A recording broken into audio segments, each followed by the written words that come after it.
Hello, and welcome to Inside the Virtual Village, where I, Kellie Alston, help higher educators who teach online create dynamic learning communities within their courses. So, if you teach online or you're considering teaching college courses online, you are in the right place. I am so glad you're joining me for episode 2 of the Lessons from Peloton series. If you missed the first episode, that's okay.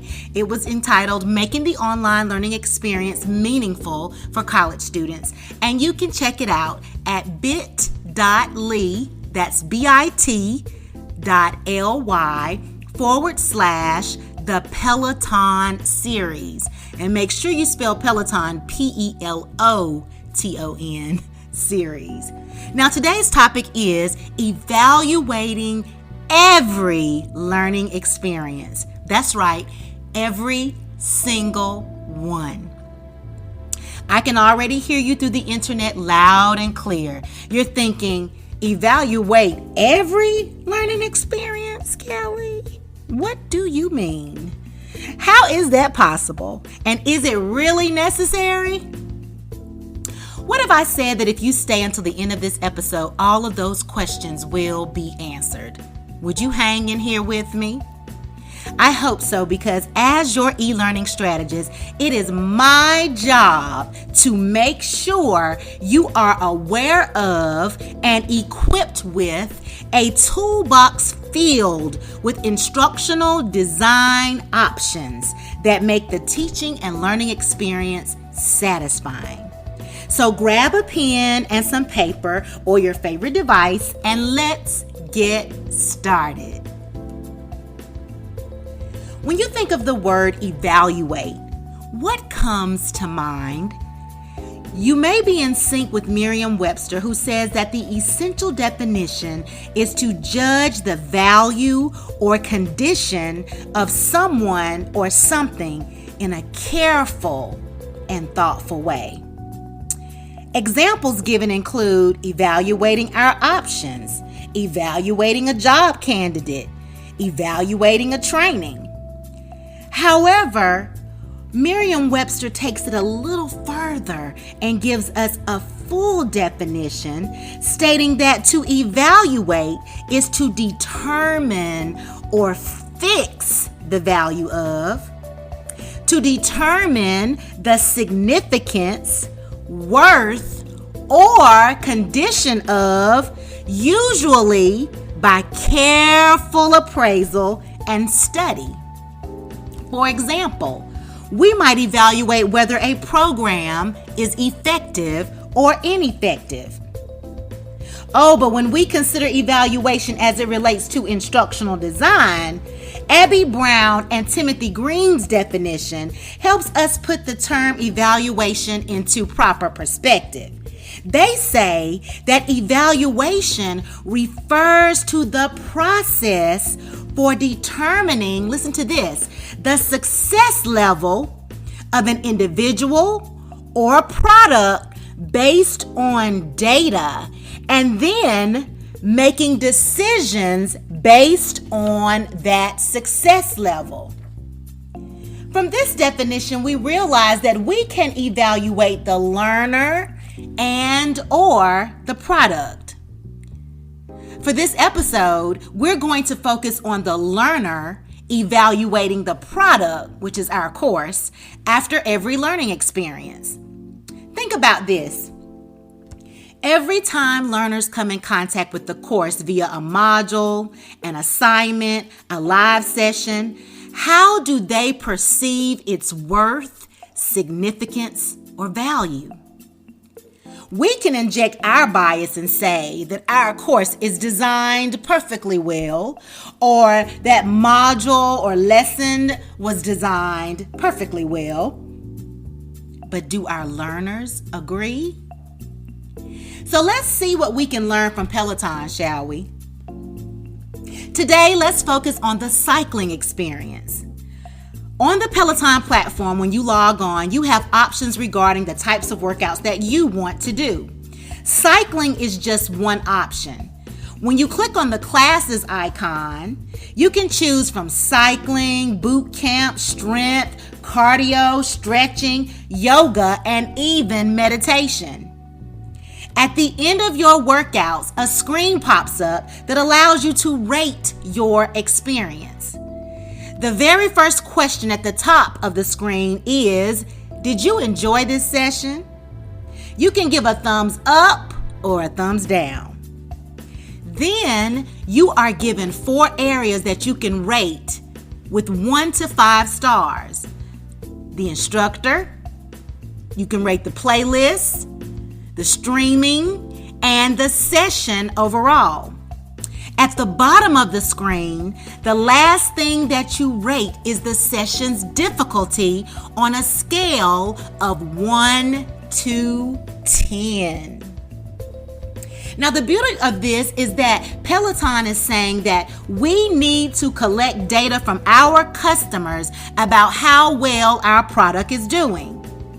What better way to do this than gather this quantitative data every single time millions of people work out? What is even more compelling to me is that in doing this after each workout, Peloton is subliminally saying that they care about their customers' experiences on their platform. They care what I think. They care how I feel. Think about it. How often do you get to provide that kind of instant feedback after shopping or dining in a restaurant or going to a major event? I know that when I go to Harris Teeter, the cashier will tell me that there's a survey that I can complete and the information is at the bottom of the receipt, but I never do it, even though I have very good intentions to do so. Do you? Raise your hand if you complete that survey that the cashier gives to you. You get in your car, you log into the website and complete the survey. If you do, I want to commend you. But what if a screen popped up right where, we slide in our card and pay, and we could give that feedback immediately? How quickly do you think Harris Teeter's shopping environment would change? Now, I'm getting so excited because there's so much I could discuss from an instructional design point of view right now.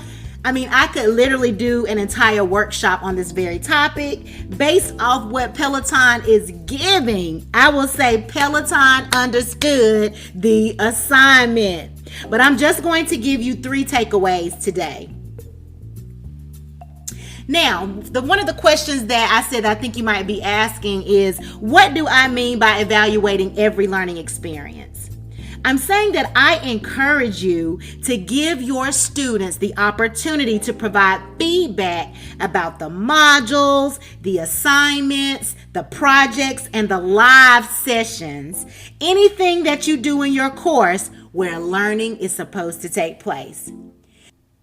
Now, the next question that I thought you might be asking is, how is that possible? So let me share some ways that you can make this happen. You can use surveys that you create within your learning management system, whether that's Blackboard, Moodle, there's so many out there. And you could have that survey available once students complete a written assignment or a project, or even after a live session. You can actually include surveys within your live session at the end of the session while the students are right there. There's lots of free software online for creating surveys, so you can also use those services. You can include 4 or 5 categories for students to rate in that survey, such as maybe your instructional design, not your instructional design, but your instructional materials, your resources, instructor support, collaboration. Just jot down some areas in the same way that Peloton has 4 or 5 areas for us to rate very quickly before we get off of our bikes or at the end of that session. You can come up with those as well and let students rate that on a scale of 1 to 5 or 1 to 10. And you could also ask them, you could lead with the question, did you enjoy this, and fill in the blank, live session? Did you enjoy this assignment? Did you enjoy this module? Okay. Another way that you can get this information is you can incorporate 2 or 3 questions about the assignment at the end of the assignment, like it's a part of the assignment. And some of the questions that I ask sometimes are, how did this assignment deepen your understanding of whatever the topic might be? What was the easiest part of this assignment? What was the most challenging part of this assignment? If you could change any part of this assignment, what would you change? How can you apply this information to your personal or professional life? So just jot down some questions, some critical thinking, analytical type questions that will help you to really get some deep data from your students about the assignment. You can also include what I call a reflection form. This form is something that I created for my students when we have live sessions, and it has a rating scale at the top, okay, where they're rating. It has specific statements that they rate, and then it has 2 to 3 questions at the bottom. And it allows you to collect both quantitative and qualitative data that you and your students will find helpful. The students are able to identify their strengths and their areas that need improvement when they fill out this form and actually give feedback on what they thought about the experience. Now, the final question that I thought you might ask is it really necessary? So let me leave you with these 3 nuggets that answer that question. Number 1, allowing students to rate their learning experience sends a message that they matter, and as a result, you desire to design instruction that is satisfying. If you're like me, you have probably taken a course or 2 during your academic journey that did not stimulate you or meet your needs in some way. Perhaps the course was just not engaging and the professor didn't make any effort to make it engaging. But then again, you may have taken courses that even though they were challenging or the material was not even that interesting to you, i.e. chemistry for me, your instructor or professor found a way to make it relatable and even intriguing. Therefore, collecting this data from your students helps you to develop a deeper understanding of what appeals to them and lets them know that the quality of their learning experience matters to you. Number 2, when students rate their experiences, it requires a certain level of personal reflection and accountability. Students get to think deeply about the part they played in the experience. Did they come prepared? Did they come to class tired and frustrated? Did they participate or investigate as they should have? For example, if I work out late at night, I am much less energetic than I am when I work out first thing in the morning or early in the afternoon. Or if I let some days go by without working out, it seems that it takes me a couple of days to get my groove back and to come close to my own personal record. So when I rate the difficulty of the ride at the end, it's often a mixture of a reflection of what I brought to the experience as well as how challenging the experience was. So by you allowing your students to evaluate their learning experience, they can have the same opportunity to look at, well, I didn't study as much as I should have. I didn't ask for support. I didn't take notes when I was watching the video, or I did take notes while I was watching the video. I did do well. I did ask questions. I did participate on the discussion board or in the live sessions to help clarify my understanding. So your students can evaluate what they brought to the table as well as and how it contributes to the learning experience. And number 3, the evaluation gives students the opportunity to determine what they might do differently as well as whether or not they want to continue learning with you. For example, I remember the first time I did a workout with Tunde, who was one of my favorite instructors on Peloton. But she is an instructor. It doesn't matter if it's a low impact, it doesn't matter if it's a 45-minute ride, whatever ride you choose, Tunde is not coming to play. So you do not get on your bike and think you're going to ride with Tunde and not be put to work. So I also learned that Allie Love was going to give me a run for my money, and so was Robin Arson. So after thinking about that, I said, okay, well, maybe I'm going to do more low impact workouts before I try this workout that I had done that really, worked me. And then I said, maybe I'll just do this one and keep doing this one until I can successfully complete it, or until I can beat my personal record and get better and better, until it's not taking my breath away, until I'm not completely exhausted. Okay, so I get to make those decisions. When I'm evaluating and I'm rating that workout, I'm thinking about all of this.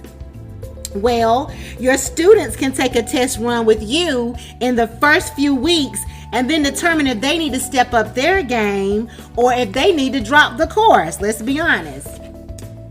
They might even decide that they might need to take this same course under somebody else's facilitation. For example, I remember when I was getting my master's degree, a certain person who taught a certain statistics course, it was through the grapevine, don't take that certain person's class, take this person if you're going to do that subject. So I took the other person, needless to say. So your students get to decide, this person's style doesn't really fit the way that I learn, or I may not get the support that I need from this person after they do a little test run with you and get to evaluate some of their learning experiences within those first couple of weeks of class. Or they might even decide, I want to take this class from this person, but I have too much on my plate right now. I'm taking too many other courses, or I'm working full time during this particular semester. Okay, so ultimately, I want you to understand that making evaluation a part of every learning experience is a way for you to collect data from your students that impacts the design and delivery of your course. But it also gives the students the opportunity to reflect on how valuable or significant each experience is to them, and the part that they play in its effectiveness. So, thank you for sticking here with me to the very end. I hope that something that I said resonated with you and gave you something to think about. I would love for you to share categories or areas of concentration that you might ask your students to evaluate, as well as the methods that you might already use. Post that information for me in the comments. And do me a huge favor and subscribe to the channel, and share. I can't wait for you to join me for episode 3 of Lessons from Peloton. Bye-bye.